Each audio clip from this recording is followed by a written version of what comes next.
asyhadu an la ilaha illallah wahdahu la syarika lah wa asyhadu anna Muhammadan abduhu wa rasuluh la nabiyya ba'du. Amma ba'du, faqala Allah ta'ala fi kitabihil aziz wa huwa asdaqul qailin, innal ladzina qalu rabbuna Allah summa istaqamu tatanazzalu alaihimul malaikah alla takhafu wa la tahzanu wa abshiru bil jannati allati kuntum tu'adun. Wa qala ta'ala aidan, kullu nafsin dha'iqatul maut. Shadaqallahul adzim. Yang sama-sama kita hormati keluarga besar Bapak Haji Abdullah Ghaffar, para kiai, para asatidz, wabil khusus Bapak Haji Marzuki, para asatidz lain yang tidak saya sebutkan satu persatu, namun tidak mengurangi rasa hormat saya terhadap bapak-bapak dan ibu dan para asatidz semua. Alhamdulillah, puji dan syukur kita panjatkan kehadirat Allah Subhanahu wa taala. Malam hari ini kita kumpul di sini dalam rangka 40 hari wafatnya Bapak Abdul Majid bin Haji Abdullah Ghaffar.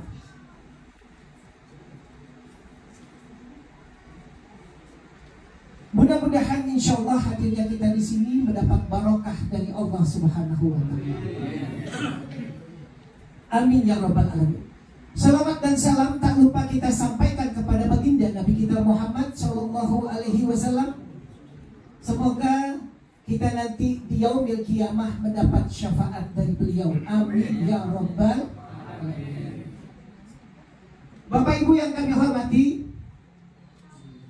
kematian itu adalah haknya Allah. Allah yang punya takdir kepada manusia, kepada hamba-Nya. Kita tidak bisa menghindar yang namanya kematian. Semua akan mengalami yang namanya kematian.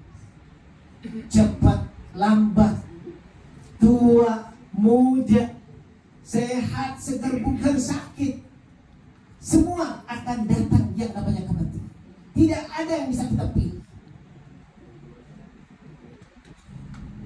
Bahkan kita minta kepada malaikat maut, ya malaikat maut, akhirni ila ajalin qarib. Wahai malaikat maut, tolong akhirkan matiku. Apa bisa nego sama malaikat maut? Bisa kan? Gak bisa. Biar yang ahli nego sekalipun tidak akan mampu untuk bernegosiasi tentang kematian. Minta diundur, barang sedengkal pun tidak bisa kita undurkan dari kematian. Bahkan orang yang meninggal sekalipun minta sama Allah, laula akhartani ila ajalin qarib fa asaddaqa. Dia minta kembalikan apa yang diminta sama orang yang sudah meninggal dunia untuk bisa dikembalikan hidup di dunia, yaitu fa'asaddaqa. Dia minta bersedekah waktu dia kepengen bersedekah. Jadi kalau orang yang banyak bersedekah, kuburnya terang, nggak gelap, luas kuburnya, lepas dari siksa, bebas dari pertanyaan, lancar dari munkar wa nakir.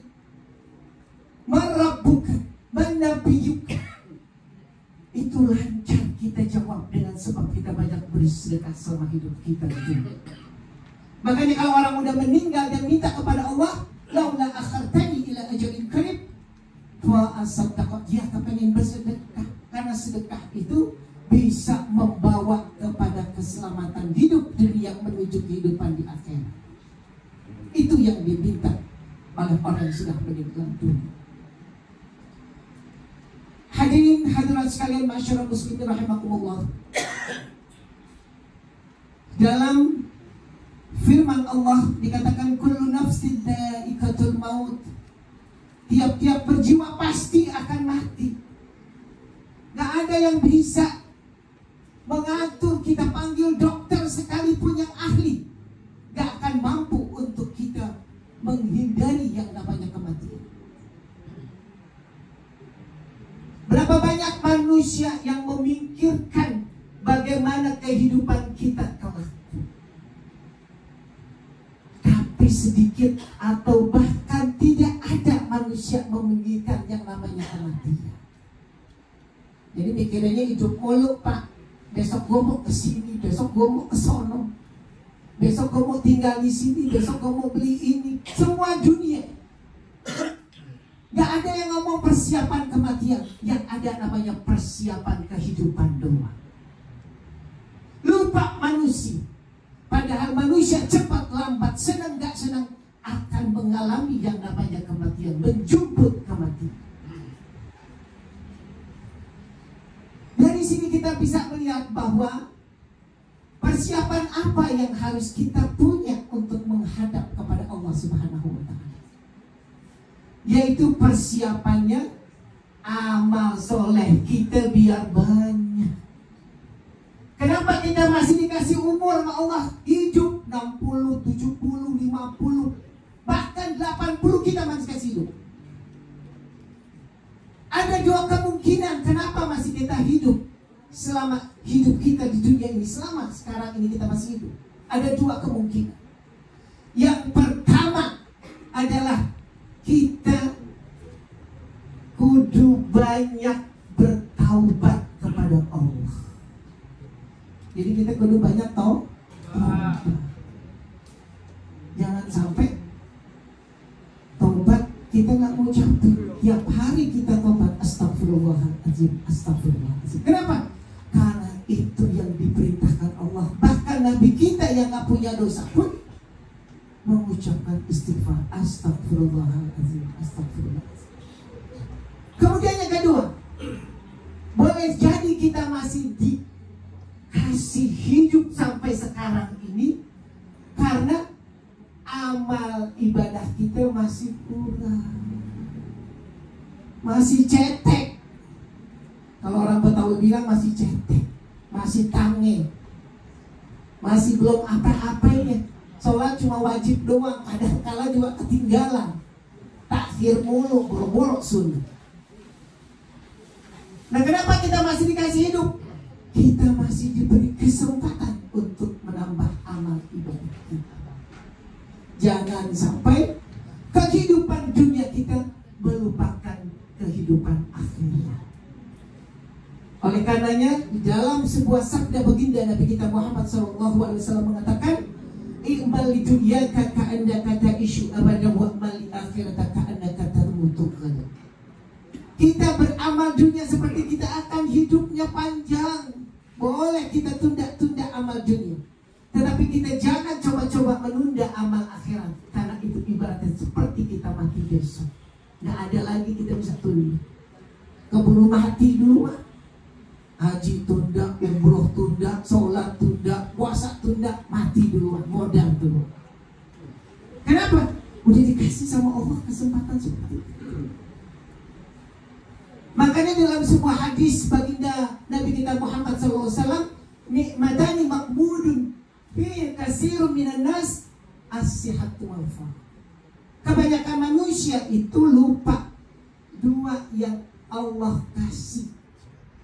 Kebanyakan manusia lupa. Yang pertama as-sihhat, sehat. Kalau udah sehat, lupa mau ngaji, lupa ke masjid, gak mau ke masjid. Tapi kalau giliran sakit baru kepengen nyusahin orang namanya. Merembet jalan, tuntun-tuntunan. Dulu waktu segar kemana aja.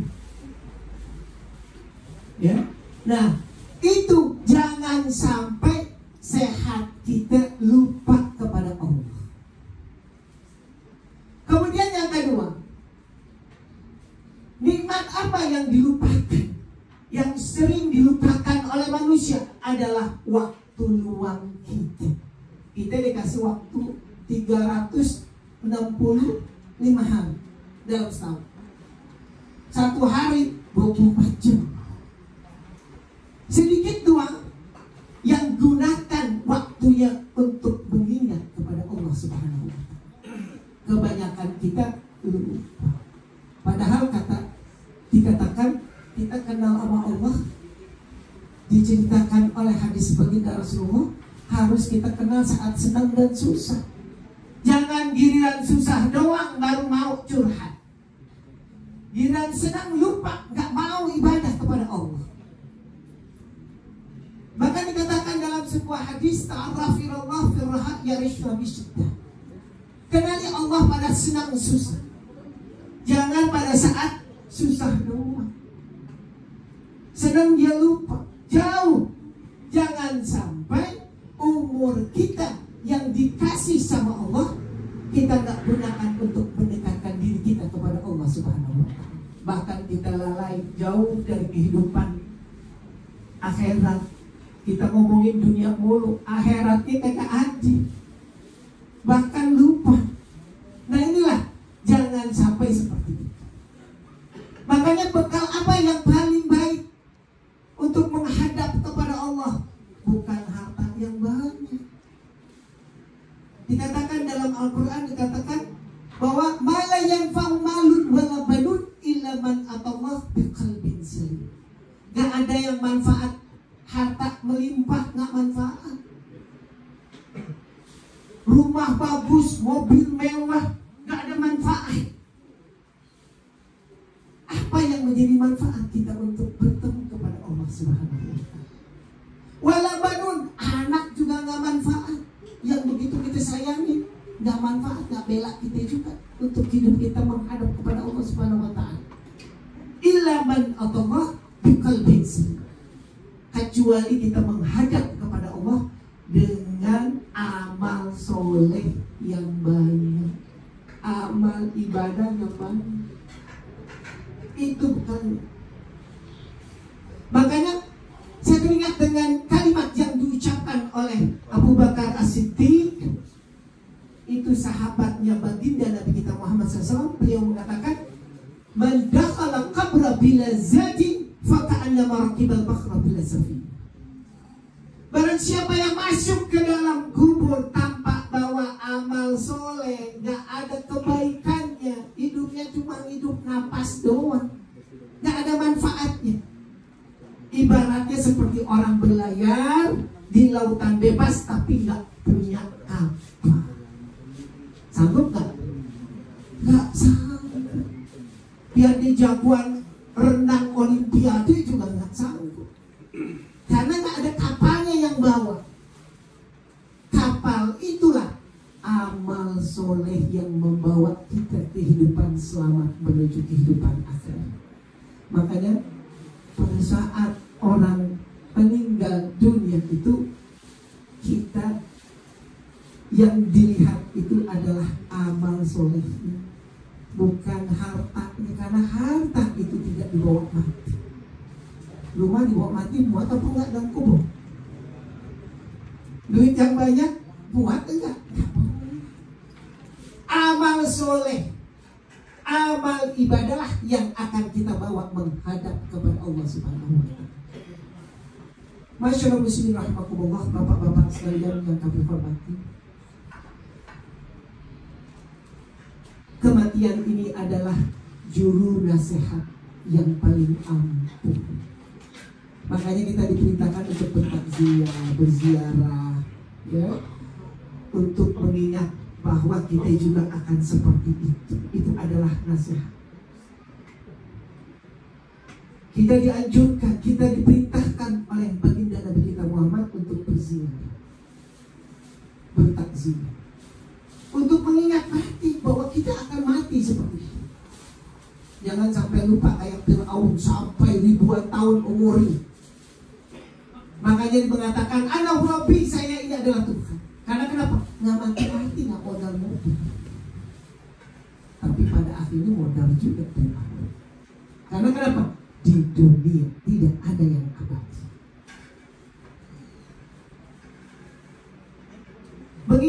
kematian ini banyak sekali manfaat faedahnya. Yang pertama adalah kita semakin takut kepada Allah untuk berbuat maksiat karena mengingat kematian. Ya, udah ngeliat kematian, tapi maksiat jalan terus. Ya, nah ini bahaya. Dengan mengingat kematian, kita semakin takut kepada Allah untuk berbuat maksiat kepada Allah. Itu makanya kita diperintahkan untuk mengingat kematian. Yang kedua, dengan mengingat kematian, kita semakin dekat kepada Allah, beribadahnya makin giat. Karena amal ibadah itulah yang akan kita bawa menghadap kepada Allah Subhanahu wa Ta'ala. Bukan yang lain. Semua kalau orang udah mati, semua pulang. Burung batang pulang, mobil ambulan pulang, istri yang cantik pulang, anak yang pintar pulang, semua. Gak ada kita sendirian dalam kubur. Gak ada yang nolong kita. Yang nolong kita adalah amal soleh kita yang akan menemani kita di alam kubur. Itu. Memang ada yang mau kayak begitu? Biar istri cantik setia temanin kita di dalam kubur. Gak mau. Gak bakalan. Pulang dia. Kurung batang pulang semua. Tikar pulang, semua pulang. Gak ada yang kita bawa. Nah itulah maka apa yang kita bawa? Amal soleh yang akan kita bawa menghadap kepada Allah Subhanahu wa Ta'ala. Kemudian yang ketiga, apa manfaat mengingat kematian? Kita dengan mengingat kematian ini, semakin kita mengurangi kecintaan kita kepada dunia. Sedikit-sedikit kita kurangin. Kenapa? Umur makin panjang. Hidup kita misalnya terus makin tua. Kira-kira berkurang apa enggak? Kurang, mata rabun, kuping bolot, ya kan? Kaki juga meluang. Nah semua kenikmatan udah mulai dicabut. Itu tandanya bahwa kita nggak boleh cinta banget dengan kehidupan dunia. Makan pakai pantangan, kambing nggak boleh, goreng nggak boleh, yang enak semua nggak boleh. Itu adalah tanda-tanda kenikmatan Allah udah mulai dicabut sedikit-sedikit. Sadar nggak, Pak? Sadar apa enggak? Jadi mengingat kematian itu bahwa kita nggak boleh terlalu berlebihan kecintaan dunia. Kurangi dikit-dikit. Rambut mulai putih, Pak. Ya iya, rambut putih. Mau diapain lagi? Kulit udah mulai keriput. Mau dioperasi. Boleh Pak Ustaz? Gak boleh. Haram ya. Jadi itu semua tanda-tanda penuaan sudah ada. Berarti kecintaan dunia kita mulai berkurang. Cengkraman kita berkurang. Pegang segala sesuatunya cepat lepas. Pegang benda sedikit pun udah lama-lama lepas. Kenapa?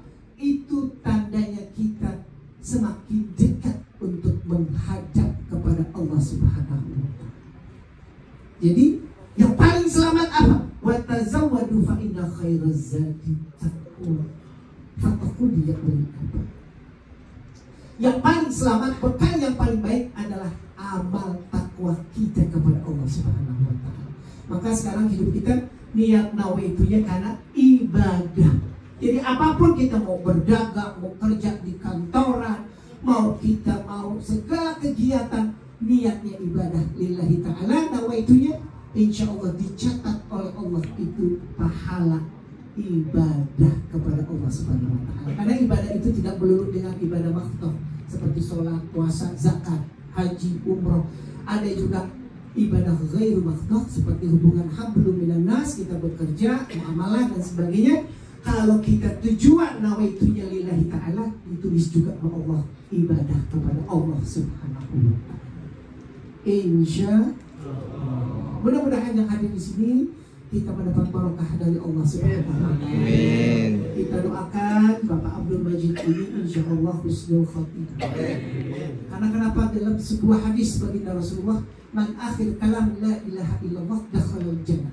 Barang siapa yang di akhir umurnya mengucapkan kalimat la ilaha illallah Muhammadur Rasulullah, Allah masukkan ke dalam surga Allah Subhanahu wa taala. Makanya kalau orang meninggal itu menjelang kewafatan kita seling mentalkinkan bahwa la ilaha di kupingnya. Kenapa? Karena kita kepingin orang tersebut bisa mengucapkan di akhir umurnya kalimat la ilaha illallah Muhammadur Rasulullah. Itu yang dianjurkan, diperintahkan oleh baginda Nabi kita Muhammad SAW. Ya, Bapak Ibu sekalian, alhamdulillah saya bisa bersilaturahim di sini. Bapak saya itu masih bersaudara dengan Ibu Hajah Rodiah. Ya, jadi ibarat kalau orang Betawi misana. Ya, jadi sering sekali Ibu Hajah Rodiah ini main datang bersilaturahim ke rumah ayah saya di kampung Bali Matraman. Jadi pada masa dulu, ya kalau masih hidup, ya. Jadi alhamdulillah senang sekali bisa bersilaturahim dengan Bapak Ibu sekalian. Mudah-mudahan insya Allah kita bisa mendapat barokah insya Allah di sini, dan kita apa yang tadi kita bacakan surah Yasin, tahlil dan segala macamnya insya Allah diijabah oleh Allah Subhanahu wa taala.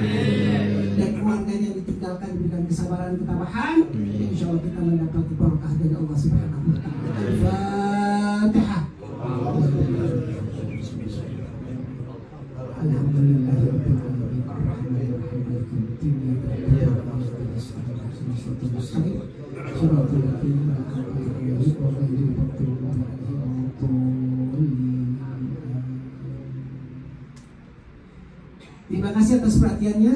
Billahi taufiq wal hidayah. Wassalamualaikum warahmatullahi wabarakatuh.